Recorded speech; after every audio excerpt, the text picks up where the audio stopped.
वो जब किसानों का आंदोलन चल रहा था तो गज़लें जो बहुत दिनों से मैंने लिखी ही नहीं थी, वो अचानक गज़ल बन के आने लग गई। और जो मेरी एक अधूरी किताब पड़ी हुई थी गज़लों का, उसमें लगभग पहले 70 जो मैंने 40 सालों में लिखी थी वो लगभग 70 गज़लें, अब इधर ये इतनी जल्दी बनने लग गई तो फिर मैंने किताब के लिए दे दी और वो किताब छप गई। वक्त बीमार है, वक्त बीमार है के नाम से वो लगभग 125 गज़लों का संग्रह छप गया। अब ये है कि जैसे कि आपने प्रश्न किया कि जुड़ी हुई होती है, निश्चित रूप से मैं वहाँ पर बैठा नहीं हूँ धरने में, लेकिन वहाँ जो कुछ हो रहा है उसकी खबर टीवी पे मिल रही है, समाचार पत्रों में आ रही है, तो आपकी संवेदना जो है उनके साथ जुड़ गई है ना। आप जो है उनके जो दर्द है उसको समझने लगे। हाँ, उनके दर्दों को आप स्वयं जो है अपने आंतरिक संवेदनाओं में जो महसूस कर रहे हैं, समझ कर रहे हैं, फील कर रहे हैं, तो मतलब वो शब्दों के माध्यम से जो है वो आप जो साहित्यकार होते हैं सर, वो क्या होता है कि आवश्यक नहीं कि उसी के जीवन पर उसी के साथ उसके, लेकिन आसपास भी जो घट रहा है अन्य किसी का भी दुख है तो वो उसको दुखी कर देता है ना, और वो फिर उसकी संवेदना जुड़ जाती है और फिर कविता फूट पड़ती है। अब वो उसका कोई इसका हित नहीं, ना तो उसको पैसे मिल रहे हैं ना कुछ है, लेकिन सिर्फ एक मानवता के नाते उसका ये, और मैं समझता हूँ कि साहित्यकार का दायित्व भी है कि कहीं ना कहीं आप समाज के को क्या दे रहे हैं। अगर आप किसी मजलूम यानी जिस पर अत्याचार हो रहा है अगर उसकी बात आप लिखते हैं तो आपकी कविता एक सार्थक बिल्कुल कर्तव्य कर रही, निभा रही है ना, ये बात है। अब रही बात ये कि भाई राजनीति आवश्यक नहीं कि साहित्यकार राजनीति में नहीं जाता है, न राजनीतिज्ञ होता है, उसका तो भाई जो सरोकार है वो आम इंसान के दुख और दर्द से होता है, और आम इंसान का जो दुख दर्द है उसके अपने दर्द से भी जुदा नहीं है ना, तो समाज का वो भी हिस्सा है, उसके भी अपने क्या कहते हैं पुत्र पुत्रियां हैं है ना, अपने उसके रिश्ते नाते हैं, सबको लगभग वही दर्द होता है ना। तो इस ढंग से मैं समझता हूँ कि मुझे थोड़ा सा संतोष ये हुआ कि चलो मैंने कुछ लोगों के लिए है ना अपनी संवेदना व्यक्त की है ना, तो एक सार्थक मेरी कविता हुई। अब खाली छंद बनाने उसको गाने और मैंने स्वांत सुखाए न रह करके अब वो थोड़ा समाज के लिए हो गई है ना। तो ये एक काम मेरे ख्याल से हर साहित्यकार जाने अनजाने करने की कोशिश करता है ना। अब रही बात कि भाई आपकी जयशंकर प्रसाद वाली जो रुचि थी वो कहाँ गई, तो वो प्रकट होती है। अब आपको मैं बताऊं इन्हीं किसानों की कविताओं में मुझे उनकी वो पंक्ति याद आई, बीती विभावरी जागरी, उनकी बड़ी प्रसिद्ध कविता बीती विभावरी जागरी है ना, बीती विभावरी जागरी क्या कहते हैं, आशा क्या डुबो रही आशा, सुबह का वर्णन है उसमें, अंबर पनघट पर डुबो रही तारा घट उषा नागरी, बीती विभावरी जागरी, खगकुल कुलकुल सा बोल रहा, किसलय का अंचल डोल रहा, लो वह लतिका भी भर लाई, मधुर मुकुल नव गागरी, बीती विभावरी। अब वो लाइन अचानक सुबह सुबह देख रहा हूँ कि वो लाइन आ रही मेरे दिमाग में, तो उस पर फिर मैंने वो कविता उनकी किसानों पर वो कविता लिख दी। देखिए अब वो इतनी पुरानी कविता छायावाद की कविता की वो लाइन जो है मुझे यहाँ इस नए आंदोलन के साथ जोड़ गई, तो मैं कैसे कह जाऊं कि भाई मैं जयशंकर प्रसाद के साथ नहीं रहा है ना। वो जो चीजें जो आपके संरचना में आ गई है ना वो बिल्कुल आजीवन चलेगी, मृत्यु पर्यंत रहेंगी आपकी वो चीजें, और आप वो लिखते रहेंगे। तो ये जो है एक समझिए कि संघर्ष है और एक यात्रा भी है, आप लिखते चलिए, कितना लिख सकते हैं। अब रविंद्रनाथ जी को जब मैं देखता हूँ तो भाई उन्होंने क्या क्या नहीं लिखा भाई है ना, हर विधा में। सर जयशंकर प्रसाद जी ने भी मतलब कोई ऐसा क्षेत्र हमको नहीं लगा कि मतलब किसी शेष रिक्त रहा हो। बिल्कुल उन्होंने प्रकृति का भी कितना सुंदर वर्णन उन्होंने किया कि प्रकृति के यौवन का श्रृंगार करेंगे कभी नबाशी फूल, मिलेंगे वे जाकर अतिथि कहा और तो कहे मैं उनके आपको जो एक बात बताऊं कि जयशंकर प्रसाद जी ने बुद्ध का जो प्रभाव उन पर आया, जी अरे पूछिए मत, उन्होंने जो अपने ड्रामा लिखे हैं, नाटकों में इतना वो बुद्धकालीन भारत आ जाता है उम्र के एकदम सीधा, है ना।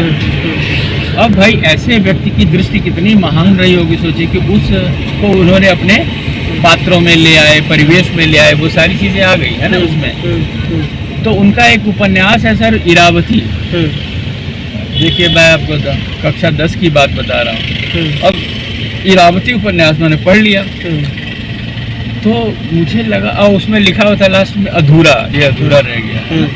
तो उस समय मेरे मन में एक देखिए भावना आई थी कि इसको मैं पूरा करूँगा, है ना। और वो अभी तक मेरे मन में कांटा बन के चुभ रही वो बात, मैं पूरा करूँगा।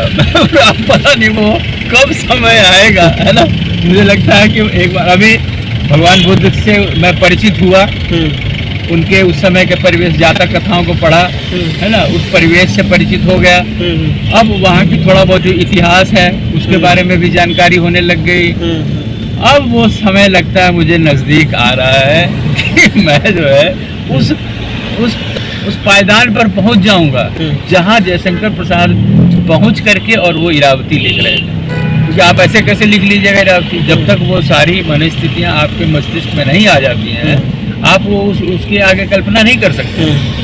किसी भी अधूरी चीज़ को, भाई जिस रूप में उन्होंने उस चीज़ को भावनाएं नहीं आ जाती हैं, तो आप कैसे उसके साथ न्याय कर पाएंगे।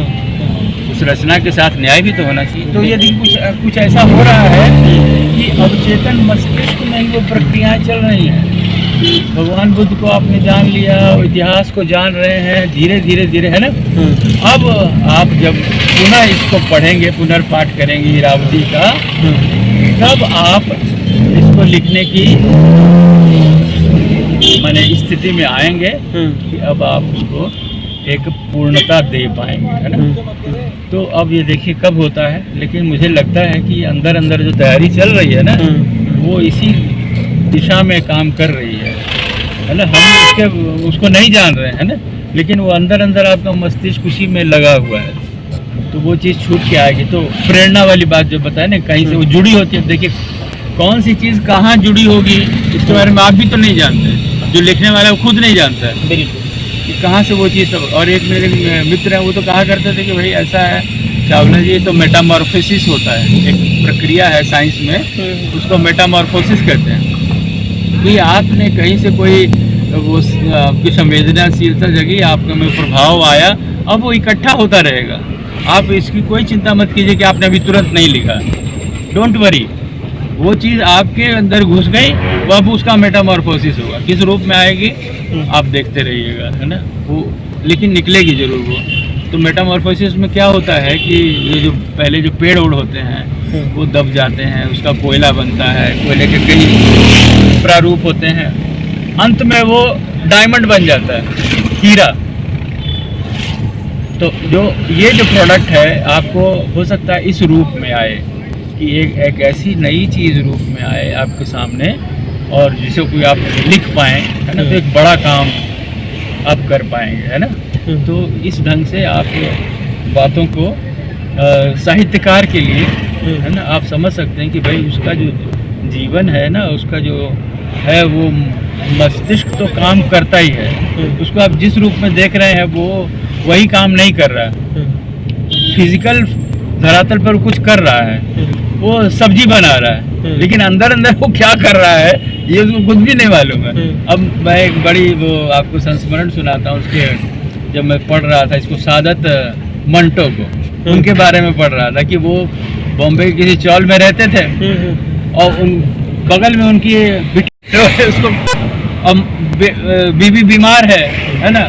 अब वो उसको भी देख रहे हैं, बिटिया को भी संभाला हुआ है, उधर उनकी कहानी भी चल रही है और उधर कुकिंग भी चल रही है ना। तो कई बार ऐसा होता है भाई। अब ये तो संघर्ष है, प्रेमचंद जी ने कितना संघर्ष किया आप देखिए, है ना। जिस हिसाब से लिखते थे तो कलम का सिपाही सचमुच में था वो व्यक्ति, है ना। तो उतना आसान नहीं होता है। ये तो साहित्य बहुत ही आपसे परिश्रम की मांग करता है। आपने सारे जीवन को आप झेलते हुए उनकी विसंगतियों को आप, है ना, महसूस करते हुए, और फिर उसके बाद में भी आपके पास एक इतनी जीवटता बची हुई है ना, आपकी सृजनात्मक शक्ति इतनी अधिक है कि आप सब कुछ करते हुए भी आप लिख रहे हैं। मैंने देखा अपनी आंखों से इनको, इलाहाबाद को देखा, अश्क जी को, उपेंद्र नाथ अश्क, इलाहाबाद में है ना। उन्होंने मुझे, मैं यूनिवर्सिटी में था, मौका मिला मुझे इलाहाबाद जाने का, तो उनका निवास पर मैं चला गया। उनके निवास पर गया तो उपेंद्र नाथ अश्क जी जो है वो बीमार बिस्तरे पर, और वो खांसे जा रहे हैं, है ना।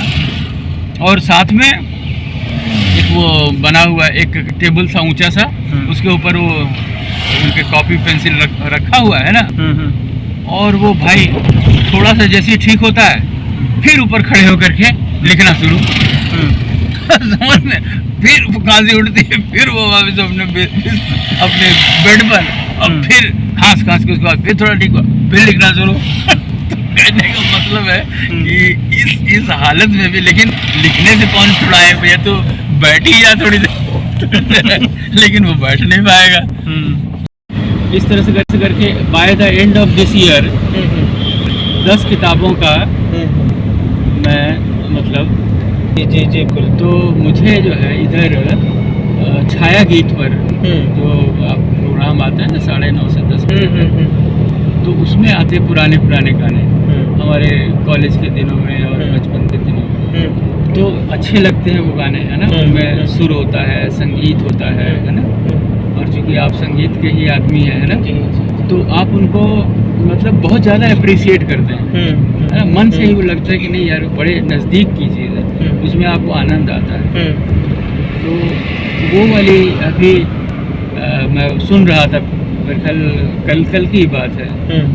वो जब याद आए, बहुत याद आए, जब याद आए, बहुत याद आए,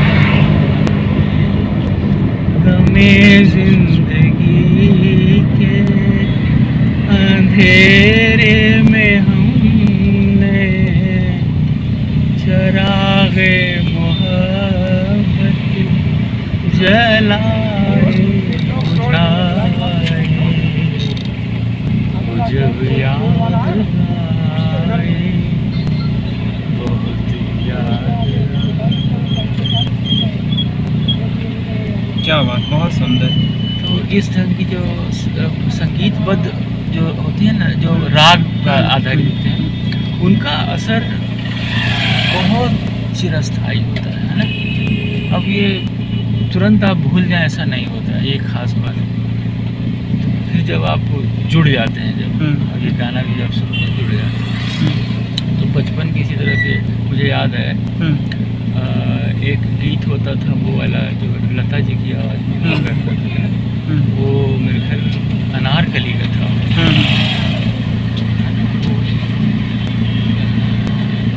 उसकी लाइनें देखिए, मुझे याद है जब वो गाना आता था ना, तो पता नहीं ऐसा क्या होता था कि सारे काम मेरे छूट जाते थे और उसी में ध्यान लग जाते थे, तन्मयता उसमें आ जाती थी।